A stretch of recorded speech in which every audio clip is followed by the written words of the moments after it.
प्रिय शिक्षार्थियों, सत श्री अकाल, नमस्ते। आप सभी का पंजाबी भाषा सीखने के इस पाठ्यक्रम में हार्दिक स्वागत है।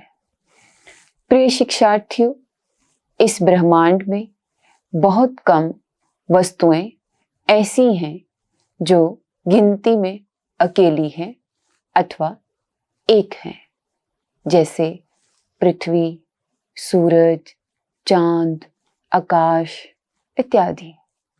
अगर देखा जाए तो ब्रह्मांड की बहुत सारी वस्तुएं ऐसी हैं जो एक से ज्यादा मात्रा में है।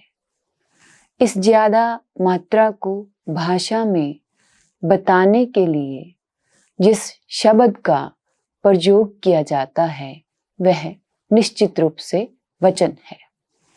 वचन के माध्यम से हम किसी भी वस्तु की मात्रा को प्रकट करते हैं। सरल शब्दों में यह भी कहा जा सकता है कि जीव, वस्तु, अवस्था इत्यादि की मात्रा के बारे में ज्ञान हमें वचन के माध्यम से होता है। प्रिय शिक्षार्थियों, अब तक की बातचीत से आपको मालूम हो गया होगा कि हमारा आज का विषय निश्चित रूप से वचन ही है। आइए पंजाबी के वचन के बारे में और अधिक जानते हैं। अगर हम पंजाबी भाषा की बात करें तो पंजाबी में मुख्य रूप से दो वचन होते हैं, एक वचन और दूसरा बहुवचन। इस अध्याय में पंजाबी में एक वचन से बहुवचन कैसे बनाए जाते हैं हम यह सीखेंगे। पंजाबी में एक वचन से बहुवचन बनाने के मुख्य नियम इस प्रकार हैं। जिस एक वचन पुल्लिंग, हम पुरुषलिंग के लिए पुल्लिंग शब्द का प्रयोग करेंगे। जिस एक वचन पुल्लिंग शब्द के अंत में कन्ना की मात्रा लगी हो उसका वचन बदलने के कन्ना की मात्रा की जगह लाम अथवा ला की मात्रा लगा दी जाती है। जैसे एक वचन, हिंदी में एक वचन, बहुवचन, जैसे बकरा, बकरे, मुंडा, मुंडे, चूहा, चूहे, बूहा, बूहे। बूहा को हम हिंदी में दरवाजा और बूहे को दरवाजे कहते हैं। पत्ता, पत्ते, मंजा, मंजे। मंजा को हिंदी में चारपाई और इसका बहुवचन चारपाइयां होता है। तोता, तोते, रस्सा, रस्से, घोड़ा, घोड़े, खोता, खोते इत्यादि। जिस एक वचन स्त्रीलिंग शब्द के अंत में बिहारी की मात्रा लगी होती है उसका बहुवचन बनाने के लिए शब्द के अंत में आ लगा दिया जाता है। जैसे एक वचन, बहुवचन, टीवी, टीवियां। टीवी को हिंदी में औरत और टीवियों का बहुवचन होगा औरतें। चाबी, चाबियां, कापी, इसका बहुवचन कापियां होगा। रस्सी, रस्सियां। मोरनी, मोरनियां। शेरनी का बहुवचन शेरनियां आएगा। और ऐसे ही बकरी का बहुवचन बकरियां होगा। पंजाबी में ती शब्द का बहुवचन तियां और इसको हिंदी में बेटी और बेटियां बनाएंगे इसका बहुवचन। ऐसे ही घोड़ी, घोड़ियां इत्यादि जिस स्त्री लिंग शब्द के अंत में कन्ना की मात्रा लगी हो तो उसको बहुवचन बनाने के लिए शब्द के अंत में वह शब्द लगा दिया जाता है।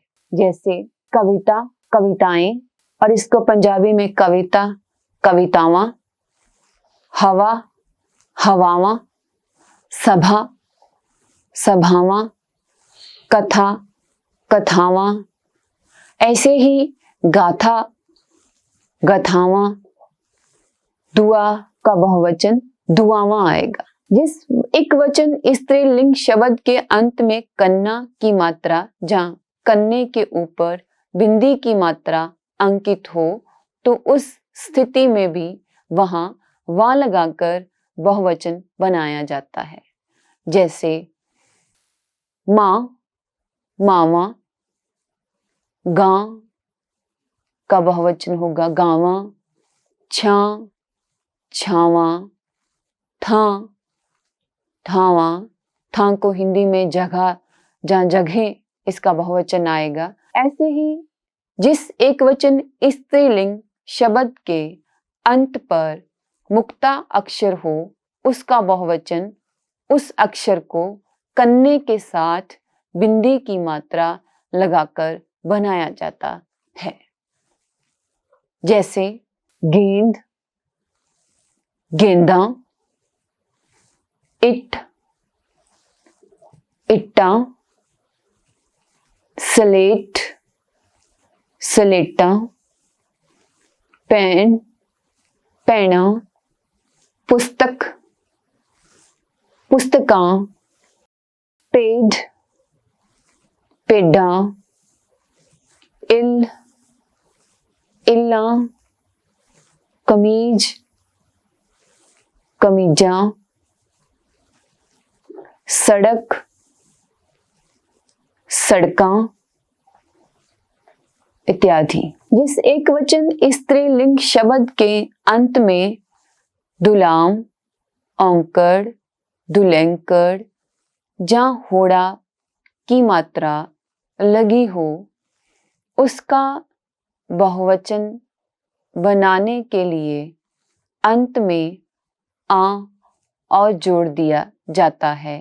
जैसे लै, लैया, सहूं, सहुआ, जूं, जुआ, वस्तु,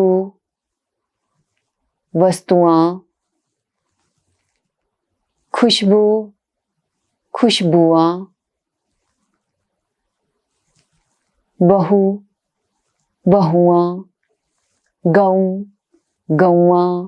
जिस पुल्लिंग शब्द के अंत में कन्ना की मात्रा नहीं आती अर्थात वहां मुक्ता वर्ण है, जहाँ कोई और मात्रा आती है तो उसका रूप नहीं बदलता, वही उसका बहुवचन रूप होता है।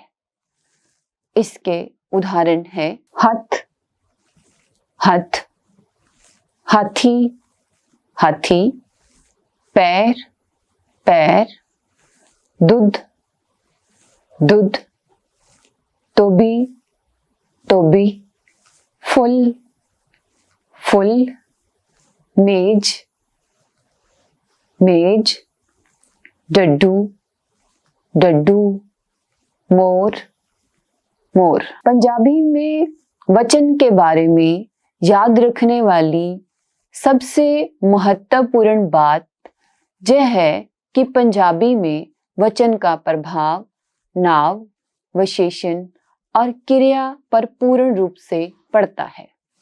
वचन के बदलने से नाव, विशेषण और क्रिया का रूप भी परिवर्तित हो जाता है। जैसे मुंडा दौड़ता है और हिंदी में लड़का दौड़ता है तो इसका आएगा बहुवचन मुंडे दौड़दे हन। मोर उड़दा है, मोर उड़दे हन। कुड़ी गाउंदी है, कुड़ियां गाउंदियां हन। चिट्टा ਘੋੜਾ दौड़दा है, चिट्टे घोड़े दौड़ते हन इत्यादि। इस प्रकार हम पंजाबी में एक वचन से बहुवचन बनाना सीख सकते हैं। कृपया इस वीडियो को एक से अधिक बार देखने का प्रयत्न करें। धन्यवाद।